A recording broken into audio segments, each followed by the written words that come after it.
malgré tout, continuer à s'opposer. Comment concevez-vous votre rôle ? Alors, c'est clair que c'est une situation pour laquelle on n'a pas de précédent duquel s'inspirer. D'autant que moi, je récuse toute cette imagerie guerrière, la guerre, tout ça. Bon, non. L'union sacrée ? C'est une épidémie qui met non, alors encore moins. Alors laissez-moi terminer mon propos, Ali Badou, parce que c'est pas simple.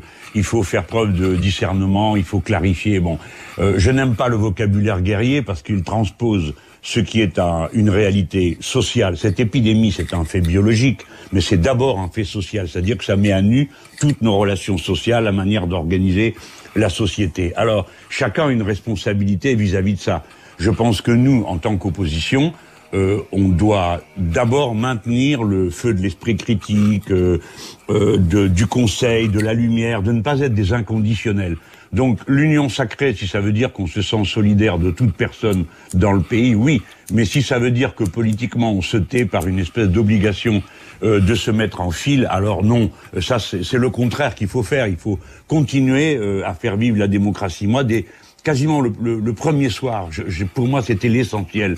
Surtout, pas de silence dans les rangs, parce que si on fait ça, on va éteindre toute possibilité d'idées, de suggestions. C'est un peu ce que je regrette dans le moment, qui nous a conduit cette nuit à voter contre la loi du gouvernement. C'est qu'à la fois, on ne veut pas accabler, crucifier, avoir un mot plus haut que l'autre qui déclencherait des polémiques, mais en même temps, on est obligé de dire les choses. Sinon, on ferait tous preuve d'un silence que je qualifierais de complice. Et il faut dire que bien des mesures ne nous convainquent pas. Ça va pas. Moi, tout à l'heure, on va en parler justement, bien sûr, oui. Jean-Luc Mélenchon. Alors, donc, une opposition, pour terminer, pour la question d'Ali Badou, une opposition sans acrimonie, hein, c'est pas toujours évident, mais en même temps vigilante et exigeante. Voilà, ça c'est une certitude. Avant de donner la parole à Karine Bécard et à Françoise Fressoz, rapidement, Jean-Luc Mélenchon, est-ce que pour vous, l'exécutif gère bien cette crise sanitaire depuis qu'elle a commencé ? Il ne m'a pas convaincu, vous voyez, je fais attention. Il ne m'a pas convaincu parce que ni dans la préparation, où il me semble qu'il y a eu une sous-estimation, ou peut-être l'adhésion à un schéma face à l'épidémie qui se révèle être extrêmement dangereux, qui a consisté à penser que c'était pas si grave que ça et que la population finirait par s'immuniser.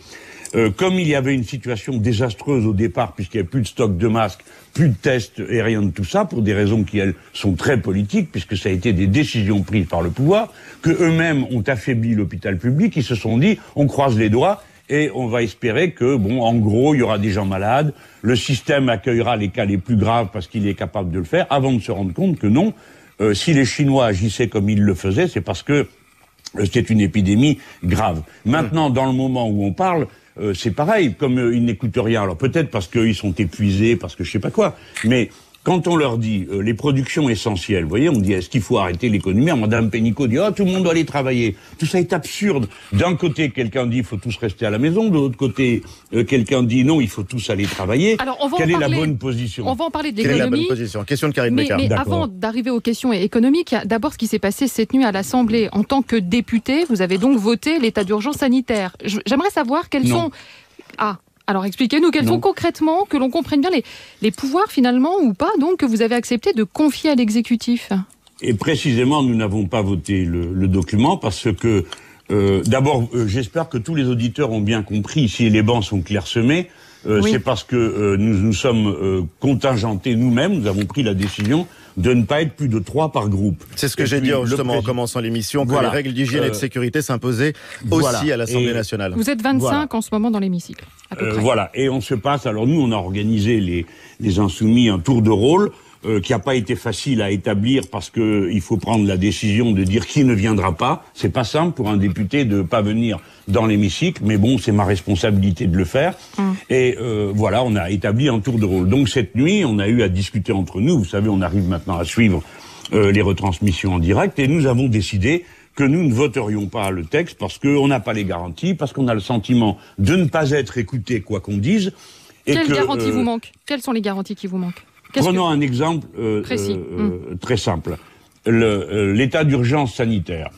dans l'autre état d'urgence, d'abord, premièrement, nous nous méfions. Mais mettons notre méfiance de côté.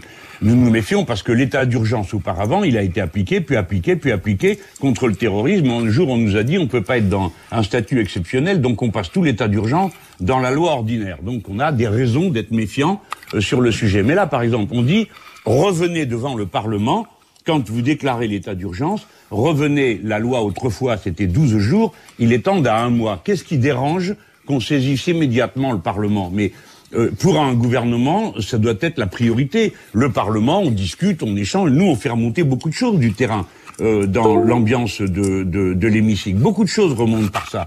Et c'est la façon de maintenir le lien entre l'exécutif, le peuple et un contrôle. Parce que je sais que ça peut des fois choquer, les gens aiment bien toujours les solutions un peu rapides et expéditives. Mais non, il faut pouvoir discuter. Si on ne peut pas discuter, les choses vont être mal. Je prends un autre exemple. Les productions essentielles. Bon, alors le ministre a répondu d'une manière assez juste. Allez, je lui fais ce cadeau. Il dit écoutez, on peut pas savoir ce qui est essentiel ou pas parce que les chaînes de production sont très longues, donc c'est pas possible. Alors évidemment, le contre-avis vient d'Italie. Ils ont décidé que c'était possible. Mais moi, je leur ai dit je vous comprends, je vous donne raison. Vous pouvez pas depuis un bureau à Paris décider comment la production va s'organiser. Donc, faites confiance aux salariés parce que eux, ils savent où ils s'approvisionnent.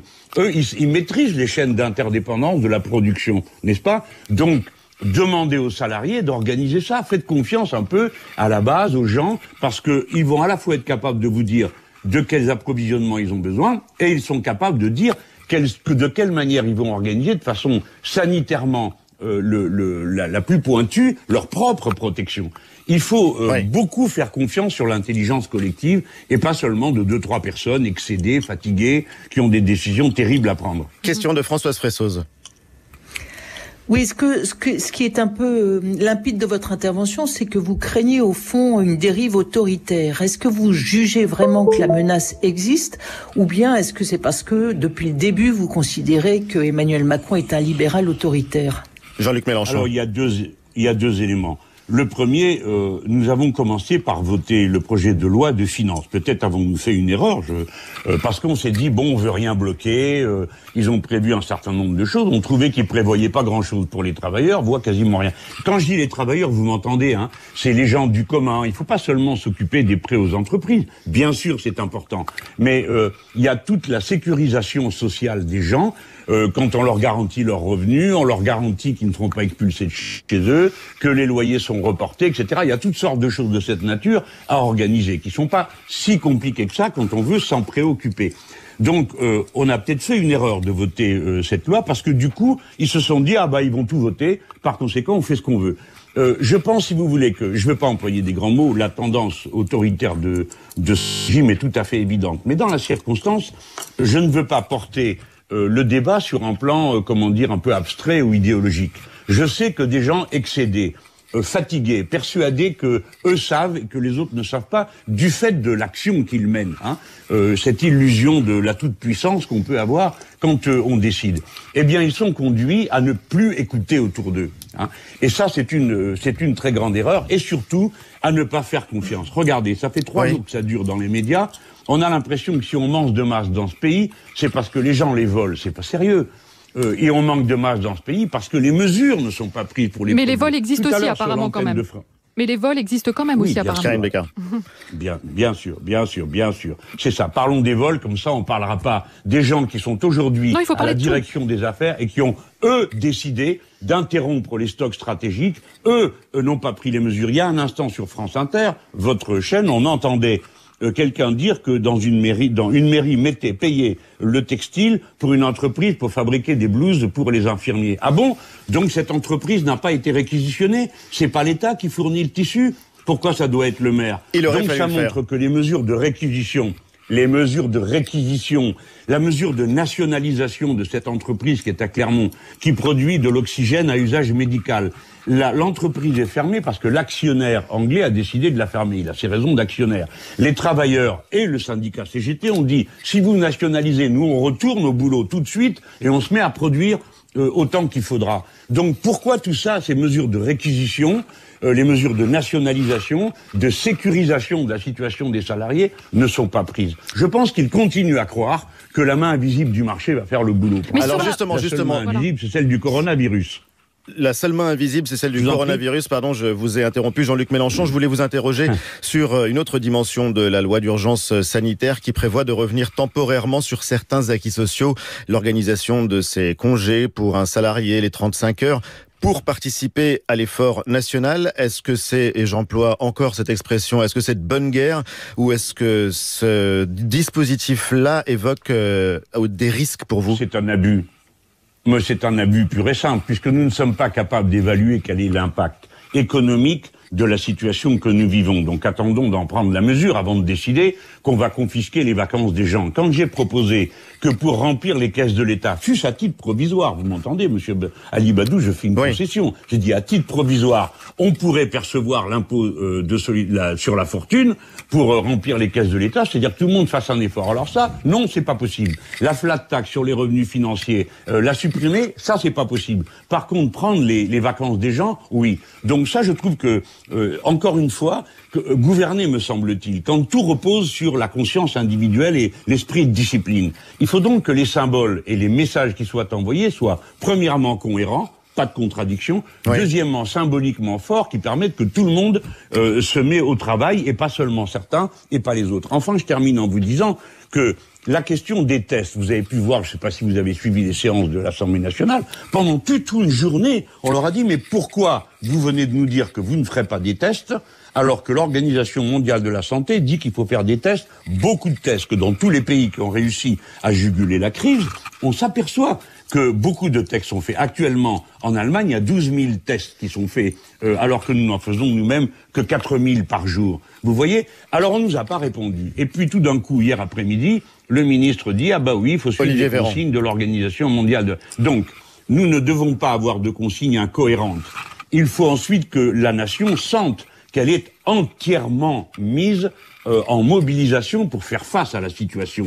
C'est-à-dire que les usines qui doivent l'être sont réquisitionnées. Vous avez 1000 entreprises qui produisent du textile dans ce pays. Venez pas me dire qu'on n'a pas les moyens de fabriquer des masques en très grande quantité. Et pas seulement pour nous, Français. J'adjure que ceux qui m'entendent comprennent bien que nous devons produire parce qu'il n'y aura jamais assez. Nous devrons aller à la rescousse des autres, des pays, par exemple, de l'espace francophone. Quand vous voyez que Cuba vient aider l'Italie, c'est le monde à l'envers. Hein. Alors, eh bien, nous, les Français, nous devons mettre notre point d'honneur à produire des masques en quantité, des tests, parce que nous en avons besoin.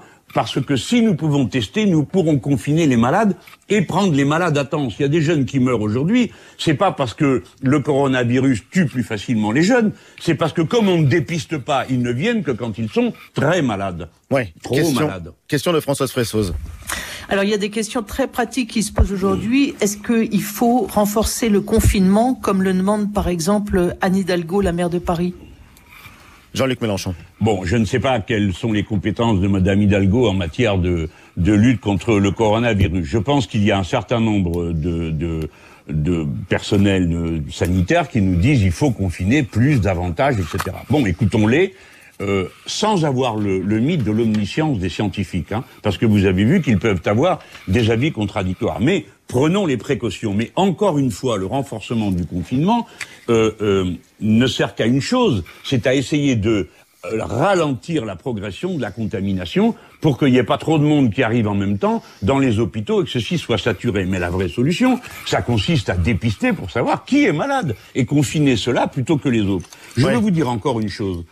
On croit que le mot confinement a tout réglé. Mais le confinement, ce n'est pas une situation naturelle pour un être humain. Le confinement va produire des milliers et des milliers de situations psychologiques de détresse. C'est la raison pour laquelle il faut aussi qu'on ouvre des lignes qui permettent aux gens d'appeler des psys, que ce soit des psychologues, des psychiatres, des professionnels de ce domaine de la santé des populations pour que les gens puissent parler. Ne croyez pas qu'il suffit de les enfermer dans une boîte. Je voudrais vous dire qu'il y a confinement et confinement. Quand vous avez un grand jardin, ma foi, la chose est plus simple que quand vous êtes empilé à 4 ou à 5 dans 30 mètres carrés. Alors, dans ces conditions, le confinement, c'est pas la réponse magique à tous les problèmes. Alors, Jean-Luc Mélenchon, quand on vous écoute, on a quand même le sentiment que vous trouvez des excuses à ces Français qui ne respectent pas scrupuleusement les mesures de confinement qui ont été imposées par le gouvernement. Donc, j'ai envie de vous dire, qu'est-ce que vous dites dites à ceux qui ne les respectent pas suffisamment durement, suffisamment scrupuleusement. Est-ce que vous étiez d'accord avec le Parlement pour durcir les sanctions contre ceux qui ne les respectent pas, et notamment on arrive à une mesure éventuellement de prison? Pourquoi vous commencez par dire il faut faire un effort en ce moment, il ne faut pas rester dans son venin habituel? Mais j'ai pas de venin. Je trouve des excuses.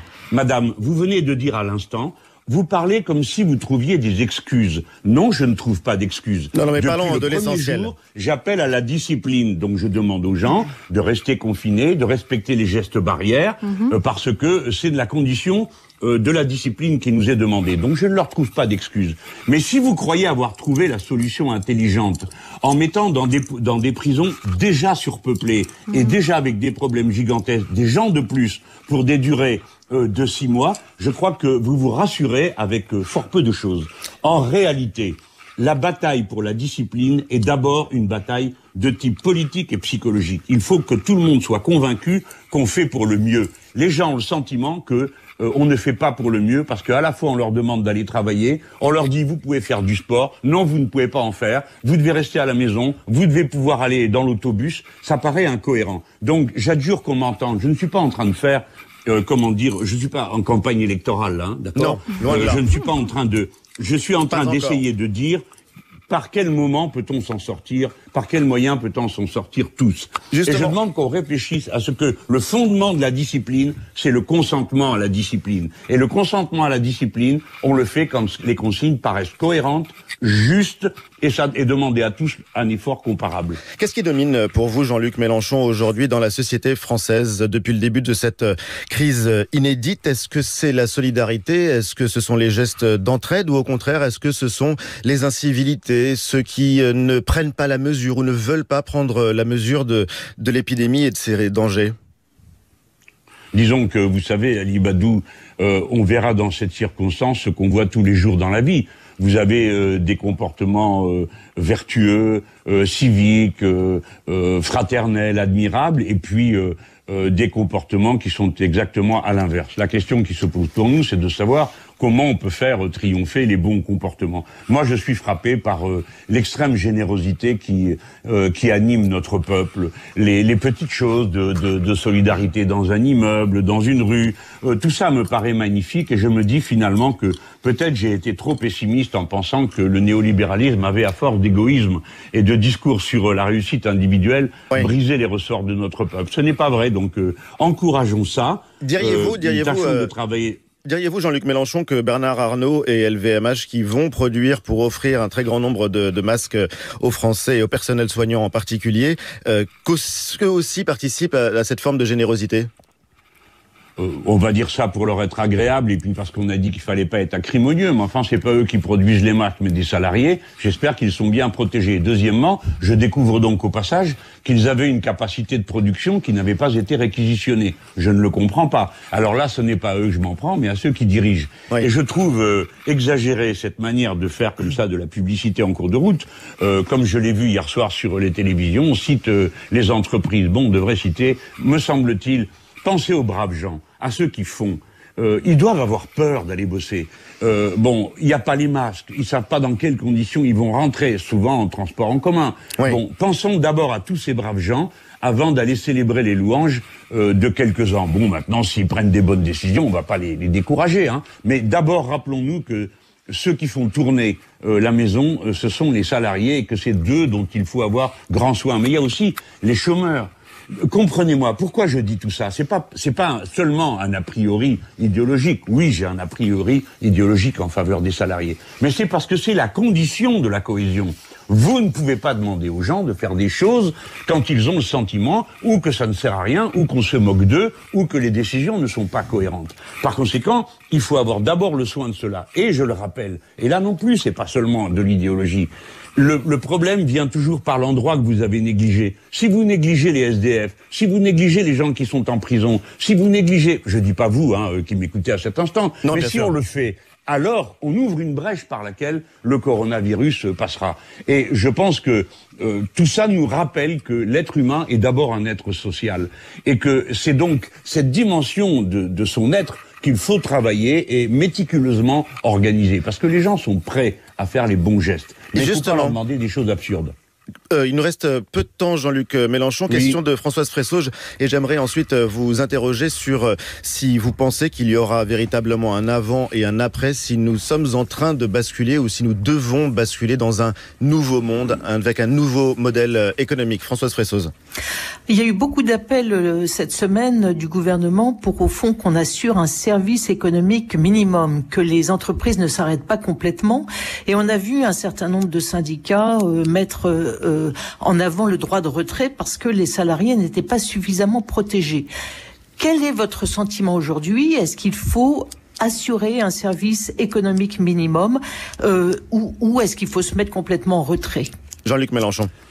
Bon, moi je n'ai pas la capacité d'expertise sur les questions sanitaires, je n'ai pas les moyens d'apprécier ce qu'il faut faire parce que je n'ai pas les services de l'État, j'ai mes réseaux, mes amis, mes camarades, les liens syndicaux. Mais Madame Fressauge, je pense que un certain nombre de productions sans doute doivent être maintenues. Regardez l'absurdité de dirigeants qui commencent par vous dire il faut pas arrêter l'économie, il faut qu'il y ait un service minimum. Et quand on leur dit lequel, ils disent on ne peut pas l'établir.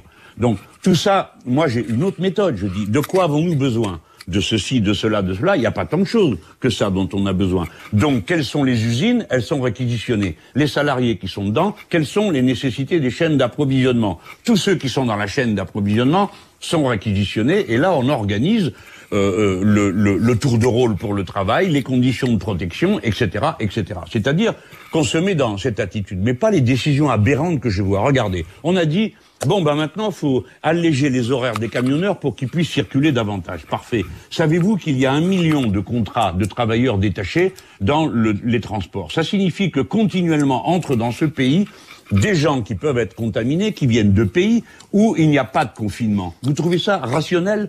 Non, la question est posée. Alors, voilà pourquoi la question de l'organisation, la planification de la production et l'organisation des salariés, en quelque sorte le contrôle des salariés sur la production et l'échange, ne sont pas des mesures idéologiques, mais des mesures de bon sens pratique. Il nous reste très peu de temps, Jean-Luc Mélenchon. Réponse rapide. Est-ce que vous pensez que nous sortirons, que l'après-crise devra être l'avènement ou l'occasion de l'avènement d'un nouveau modèle économique, d'un nouveau modèle d'organisation? Je comprends bien, Ali Badou. D'abord, 2 choses à dire. La première, c'est que je ne les crois pas capables d'organiser le monde d'après, parce que déjà en 2008, au moment de la crise financière, ils avaient parlé, dorénavant, ça sera comme ci et comme ça, on fera plus les mêmes erreurs, la spéculation, c'est fini. Monsieur Sarkozy avait dit, le monde de l'argent roi, c'est fini. Bon, on a bien vu ce qui s'est passé derrière. J'ai donc 0 confiance dans des gens qui ont méthodiquement désorganisé le service public, préféré le marché à toute autre chose, vidé l'hôpital et les budgets de la santé, puisque quand même Monsieur Macron et Madame Buzyn sont responsables de 12 milliards d'économies entre guillemets sur le système public. Je n'ai aucune confiance en eux et j'invite à ce qu'on n'en ait aucune en eux dès lors qu'il s'agit d'organiser les choses autrement. Et le monde d'après, je voudrais qu'il commence maintenant. C'est-à-dire que c'est maintenant qu'on fait de la planification de la production, c'est maintenant qu'on fait de la fraternité, c'est maintenant qu'on en finit avec l'égoïsme social. Mais évidemment, et un changement de modèle, un changement de modèle. Évidemment. Attendez, j'ai pas posé ma question. Un changement de modèle, Jean-Luc Mélenchon, ça commence forcément, par exemple, par un changement institutionnel pour vous, ou non, c'est d'abord économique. Enfin, comment est-ce que vous l'organisez? Comment est-ce que c'est lancé? Il faudra certainement commencer par le bas, c'est-à-dire par ceux qui produisent, ceux qui organisent la production et les échanges. C'est eux, par leur mobilisation, qui vont nous ouvrir le chemin de ce qu'on peut faire différemment dans ce pays. Mais je voudrais vous dire que, oui, sur le plan économique et sur le plan du pouvoir, il va falloir changer et comprendre que ce que nous disions n'était pas qu'une vue de l'esprit, la priorité au service public, le refus du marché roi partout, la relocalisation, ce sont des mesures à la fois écologiques et des mesures qui sont indispensables tant que nous serons des êtres humains, parce que nous sommes mortels et que donc nous avons à nous préoccuper des conditions dans lesquelles la survie de notre espèce est possible. Vous savez, la nature, justement, elle s'en fout de nous, par qu'on la détruit. Jean-Luc Mélenchon, dernière question. Le journal Le Monde nous a décrit l'Assemblée nationale comme un cluster, comme on dit en bon français, c'est-à-dire un foyer actif de la propagation du virus. Et vous, Jean-Luc Mélenchon, vous y passez beaucoup de temps. Comment est-ce que vous avez vécu ces jours et est-ce que vous êtes personnellement inquiet? Alors, D'abord, j'ai vécu ces jours avec une ambiance, comment vous dire, je sentais que nous avions une responsabilité, et puis que comme j'avais répété sur tous les tons, la démocratie par-ci, la démocratie par-là, que c'était mon devoir en tant que président de groupe d'être là. Ce qui n'était pas l'avis de tous mes camarades, parce que on a considéré que je suis une personne à risque, ce qui pour moi a été une découverte. Oh bah rappelez mon âge, mais bon je l'entends, hein, bon il faut être prudent et tout. Mais je suis le président du groupe, donc je dois marcher devant. Et comme nous sommes 3 admis dans l'hémicycle, nous avons organisé un tour de rôle. Oui. Il a été pour moi très difficile d'organiser un tour de rôle avec des camarades qui sont tous volontaires. Mais vous le disiez. C'est moi qui ai dû décider qui serait là ou pas. Bon. Ensuite, vous avez vu, il fallait trouver le ton et le registre. Il fallait à la fois être vigilant et ne pas être, agressif à l'égard des personnalités qui sont là, notamment des ministres, se voit sur leur figure, qui sont arrivés au bout de leur vie, hein, comme tous les gens qui prennent des décisions dans le pays. Vous savez, moi j'envie pas la place de ceux qui, dans une chambre où il y a un malade, doivent prendre une décision, parce que ça doit être terrible. Ça doit être terrible. Alors, donc voilà, l'ambiance dans laquelle on fait, avec sens des responsabilités, et en se disant, en même temps, il faut qu'il reste une voix critique. On était très organisés, les présidences de séance ont été très vigilantes. Par exemple, vous savez, quand la séance est finie, pour conclure, Jean-Luc Mélenchon, on se met à parler avec le voisin. Voilà, j'ai répondu à votre question. À sur toutes nos l'ambiance. questions. Merci Jean-Luc Mélenchon. Merci à vous, et puis bon courage pour la suite. Et merci à vous aussi, parlementaire. Il est bon d'entendre des voix comme ça qui nous parlent. Merci, il est 12h30 sur France Inter.